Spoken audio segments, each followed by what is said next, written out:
Hello అందరికీ welcome back to our channel. ఇప్పుడే update అయితే వచ్చింది. సోనియా అయితే ఎలిమినేట్ అయిపోయింది. ఎవరైతే బిగ్ బాస్ ఫ్యాన్స్ ఉన్నారో అందులోనూ సోనియాకి ఎవరైతే ఎగనెస్ట్గా ఉన్నారో వాళ్ళైతే ముందుగానే పండగ చేసుకోండి. ఎందుకు అంటే సోనియా అయితే ఎలిమినేట్ అయిపోయింది. లైవ్ చూసే వాళ్ళకైతే టీవీ కూడా పగలగొట్టాలని అంత కోపం అయితే వచ్చింది అనమాట. అంత ఇరిటేట్ చేస్తుంది తను ఎవరైతే గర్ల్స్ ఉన్నారో కంటెస్టెంట్స్ వాళ్ళతో తప్పితే వీళ్ళిద్దరు ఎవరైతే ఉన్నారో నిఖిల్ పృథ్వీ వీళ్ళతో తను ఎక్కువ మింగిల్ అయిపోయింది. ఎందుకు అంటే వాళ్ళతో ఉంటే వాళ్ళు డామినేట్ చేస్తారేమో, మళ్ళీ వాళ్ళు నా ప్లేస్లోకి వచ్చేస్తారేమో అన్నట్టుగా ఫీల్ అయిపోయేది అనమాట. అంటే ఆడపుల్లిలాగా అంటే బింది మాధవిలాగా యాక్ట్ చేయాలని చూసింది, కానీ ఓవరాల్గా తను జీరో.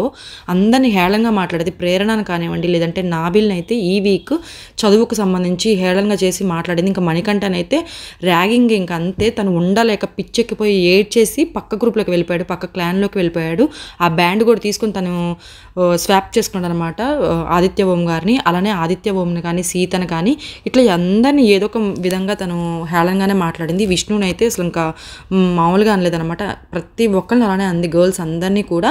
సో ఇంక ఇప్పుడు పృథ్వీ అండ్ నిఖిల్ వీళ్ళిద్దరూ ఎలా ఉంటారు సోనియా లేకపోతే అనేది మనమైతే వెయిట్ చేయాలి. అప్పటి వరకు మాత్రం నా ఛానల్ని అస్సలు మిస్ అవ్వద్దు. నెక్స్ట్ వీడియోలో నేను మీకు అప్డేట్స్ అయితే ఇస్తాను. Thank you.